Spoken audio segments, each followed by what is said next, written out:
The City at World's End. Chapter 9. Out of the Silence. No answer. Weeks had gone by, while Keniston and Bites called, and out of the silence of the dying earth had come no reply. Every hour they had spoken the words that had become meaningless, and between calls they had fumbled with the strange receivers that they did not know how to tune. And nothing at all had happened. Keniston had come to dread the times when he must leave the building and walk through the little crowd of hopeful Middletowners who were always gathered outside. "No, not yet," he had to say, always trying to look confident. "But maybe soon." "And maybe never," Carol said to him hopelessly when they were alone. "If anybody had heard, they could have got here from any part of Earth in these weeks you've been calling." "Perhaps they don't have airplanes," he reminded her. "If they had complicated radio receivers to hear our call, they'd have planes too, wouldn't they?" Her logic was unanswerable. For a moment, Keniston was silent. Then, "Please don't say that to anyone else, Carol. All these people, it's what keeps them going, I think, their hope of finding other people. They wouldn't feel so lost then." He sighed. "We'll keep calling. It's all we can do. And maybe McLean and Creasy will find someone out there. They should be back soon." McLean had succeeded in organizing his motor expedition to explore the surrounding country. It had taken weeks of preparation, of marshalling tank trucks from Middletown to use as gasoline caches at carefully selected points, of laying out tentative routes to follow. 2 weeks before, the little caravan of jeeps and half-tracks had started out, and its return was due. And as it searched the dusty wastes out there, as Keniston and Bites again and again voiced the unanswered call, work and life and death had marched forward in New Middletown. Hubble had helped lay out the schedule of necessary work. The hydroponic tanks had got to be ready. The whole city had to be cleaned of drifted dust. The supplies brought from Old Middletown had to be inventoried. A board of elected officials had assigned men to their work. Every man had his job, his schedule of hours, his pay in ration tickets. The schools had been set up again. Courts and law functioned once more, though all except serious offenders were liberated on probation. Babies were born in New Middletown each day, and the death toll was heavy at first, most of its victims among the old who could not stand the shock of uprooting. A space of land outside the dome had been carefully fenced in as a cemetery. But underneath all the bustle of new activities, it was a waiting city. A city waiting with terrible eagerness for an answer to that call that went hourly out into the silence. Keniston felt his helplessness. He could not even understand completely the transmitters he used. He had, in these weeks, completely disassembled one of them without being able to puzzle out its circuits. He was sure that it employed radio frequencies far outside the electromagnetic spectrum of 20th century science. But parts of the design were baffling. The words stamped on the apparatus meant nothing. They were in the same completely unknown language as all the city's inscriptions. He could only keep sending out the same questioning, hopeful message into the unknown. "Middletown calling." Finally, McLean's exploring expedition returned. Carol came running to Keniston with the news. He went with her to the portal, where thousands of Middletowners were already anxiously gathering. "They've had a hard time," said Keniston, as the jeeps and half-tracks rolled through the portal and came to a halt. McLean, Creasy, and the others were unshaven, dust-smeared, exhausted-looking. Some of them sagged in their seats. McLean's voice boomed to the eager questioners. Tell you all about it later. Right now, we're pretty beat up." Creasy's tired voice cut in. "Why not tell them now? They'll have to know." He faced the wondering crowd and said, "We found something, yes. We found a city 200 miles west of here. A domed city, just like New Middletown." Bertram Garris asked the question that was in everyone's mind. "Well, were there people in that other city?" Creasy answered softly, "No, there was nobody there. Not a soul. It was dead, and it had been dead a long time." McLean added, "It's true. We saw no sign of life anywhere, except a few little animals on the plains." Carol turned a pale face toward Keniston. "Then there's no one else? Then we are the last?" A sick silence had fallen on the crowd. They looked at each other numbly. And then Bertram Garris displayed unsuspected capacities of leadership. He got up on one of the half-tracks and spoke cheerfully. "Now, folks, no use to let this news get you down. McLean's party only covered a few 100 miles, and Earth is a mighty big place. Remember that Mr. Keniston's radio calls are going out every hour." He rattled on with loud heartiness. "We've all been working hard, and we need some recreation. So tonight we're going to have a big get-together in the plaza, a town party. Tell everybody to come." The crowd of Middletowners brightened a little, but as they went away, Keniston saw that most of them still looked back soberly. He told Garris, "That was a good idea, to take their minds off things." The mayor looked pleased. "Sure, they're just too impatient. They don't realize it may take the other people a good while to answer those calls of yours." Keniston realized that Garris' confidence had not been assumed. Despite the shattering new revelation, the mayor still had faith that there were other people. But Hubbell was somber when he heard the news. "Another dead city? Then there's no further doubt in my mind. Earth must be lifeless." "Shall I keep sending out the radio call?" Hubbell hesitated. "Yes, Ken, for a while. We don't want to spoil their party tonight." The town party in the plaza that night had the unusual luxury of electric lights, powered by a portable generator. There was a swing band on a platform, and a big space had been roped off for dancing. Keniston threaded through the crowd with Carol, for Bites had offered to stand his trick. Everyone knew him now and greeted him, but he noticed a significant difference in the greetings. They did not ask him now whether his calls had had an answer. "They're giving up hope," he said to Carol. "They're afraid there are no other people, and they don't want to think about it." Yet the party went well, until Mayor Garris blundered. He had been cheerily backslapping his way through the crowd all evening, admiring babies, exchanging familiar greetings, obviously enjoying this relapse into the arts of politicianship. Flushed and happy, he got up on the band platform and called through the loudspeaker to the crowd. "Come on, folks! How about a little community singing? I'll lead you with my famous tenor. How about 'Let Me Call You Sweetheart'?" They laughed and sang, as the band struck up the tune and the pudgy mayor cheerfully waved his hand like a conductor. The old songs, not heard on Earth for millions of years, echoed off the tall white buildings and the great shimmering dome overhead. But as they sang Banks of the Wabash and Old Kentucky Home, voices and faces lost their brightness.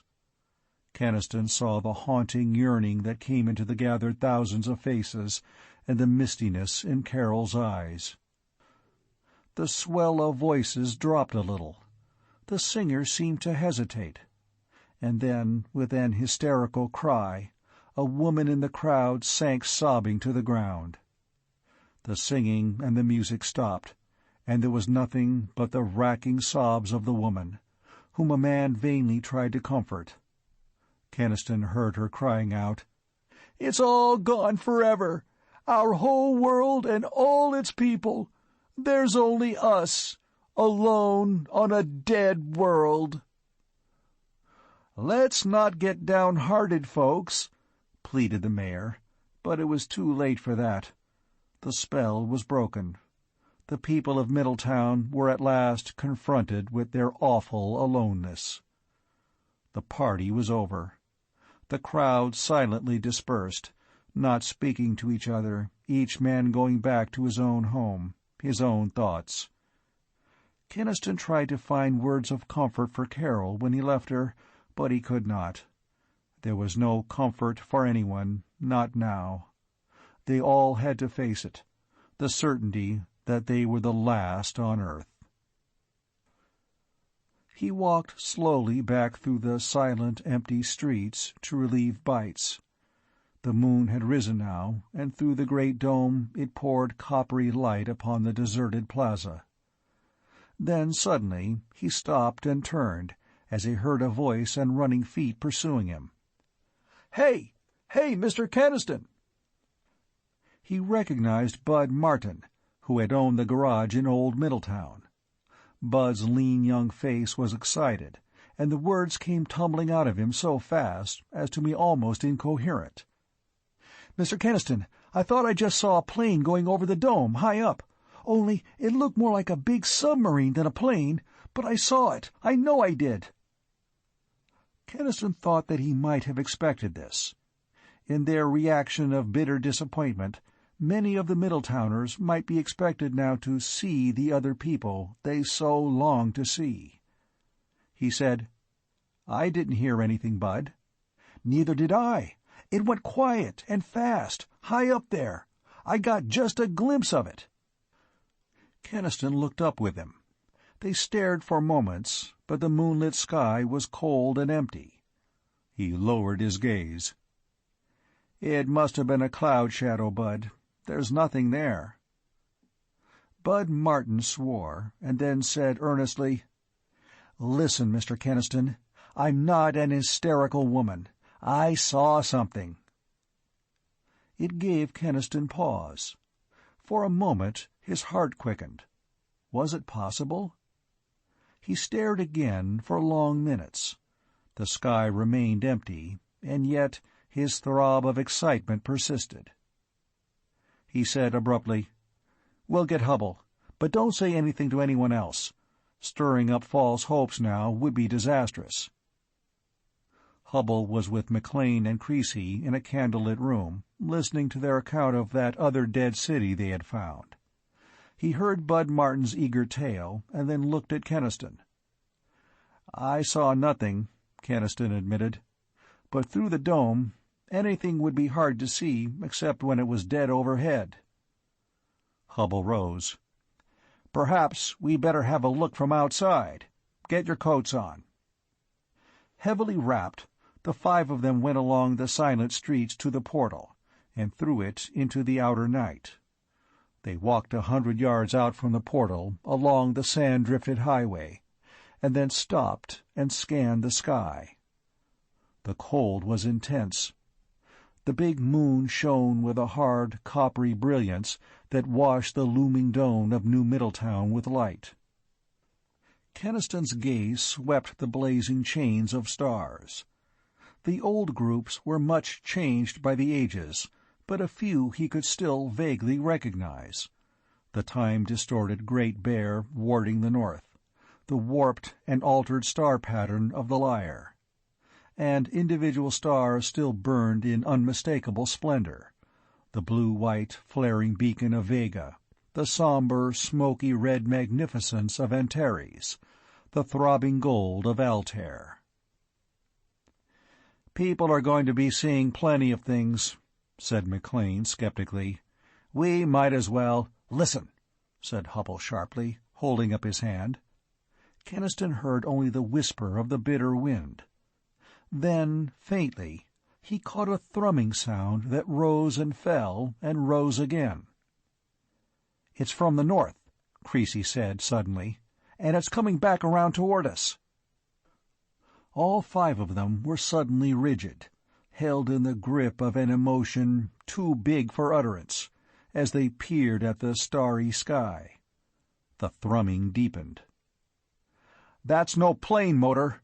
McLean exclaimed. It wasn't, Keniston knew. It was neither the staccato roar of combustion engines nor the scream of jets, but a deep bass humming that seemed to fill the sky. He was aware that his heart was pounding. Creasy shouted and flung up his hand. They saw it almost at once, an elongated black mass cutting rapidly down across the stars. Bud Martin yelled, "It's coming right down on us!" The thing, in a heartbeat, had become an enormous dark bulk rushing down upon them, looming like a thundercloud. They ran back toward the portal, their feet slipping on the loose sand. "Look!" cried Creasy. "Look at it!" They turned, there at the portal, and Keniston saw now that the downward rush of the black visitant upon them had been only an illusion born of its bigness. For the thing, whatever it was, humming like a million tops, was settling upon the plain a half-mile from New Middletown. Sand spumed up wildly to veil the giant bulk, then fell away and disclosed it resting on the plain. It was, Keniston saw instantly, a ship. Bud Martin's description had been accurate. The thing looked for all the world like a gigantic submarine without a conning tower, that had come down out of the sky to land upon the plain. The deep bass thrumming had stopped. The thing lay there in the moonlight, big, dark, silent. They stared rigidly. "A ship from another world?" Keniston whispered. "A spaceship?" "It must be, but there were no rocket jets. It uses some other kind of power. Why don't they come out of it now they've landed? What did they come here for? Who are they?" The bulky enigma out there brooded, silent, unchanged. Then Keniston heard a calling of voices, a rising uproar in the city behind him. Others had seen and called the news. The uproar of voices and running feet increased. All the thousands in New Middletown were beginning to stream in wild excitement toward the portal. Mayor Garris' pudgy figure ran toward them. "Have they really come? Have the other people come?" Hubbell's voice cracked. "Keep the people back. They mustn't go outside yet. Something has come, we don't know what. Until we do know, we've got to be careful." Into Keniston's mind suddenly flashed the remembrance of that big meeting hall that Jennings had found, with its special section of queer seats that no ordinary human man or woman could have used. He felt a chill along his nerves. What manner of beings were in the looming, monstrous mass out there? Garris sounded a little scared. Why, I never thought that if people came, they might be enemies." He started to shout to the police and National Guardsmen already on hand. "Get those people back, and get your guns!" Presently, the crowd had been forced back into the adjacent streets, and a score of armed police and guardsmen waited with Hubbell and Keniston and the others just inside the portal. The mayor, his teeth chattering in the cold, said, "Shall we go out to them?" Hubbell shook his head. "No, we're not sure of anything. We'll wait." They waited, shivering in the cold wind, and as they waited, Keniston's mind rioted with speculation. This great vessel from outer space, whence had it come to dying Earth? From the farther stars? Why had it come? And what was going on inside it now? What eyes were watching them? They waited. All New Middletown waited and watched as the moon swung lordly across the zenith and the stars shifted and the cold deepened. And nothing happened. The monster metal bulk out there lay lightless and without sound. The stars dimmed. Bleak gray light crept up the eastern sky. To Keniston, chafing half-frozen hands, the mighty vessel out on the plain seemed unreal and dreamlike. McLean swore. "If they're not coming to see us, we might as well go out to see them." "Wait," said Hubble. "But we've waited for hours, and—" "Wait," said Hubble again. "They're coming now." Keniston saw. A dark opening had appeared low in the side of the distant looming hull. Figures that were vaguely unreal in the dawn light were emerging from that opening and moving slowly toward New Middletown. End of Chapter 9.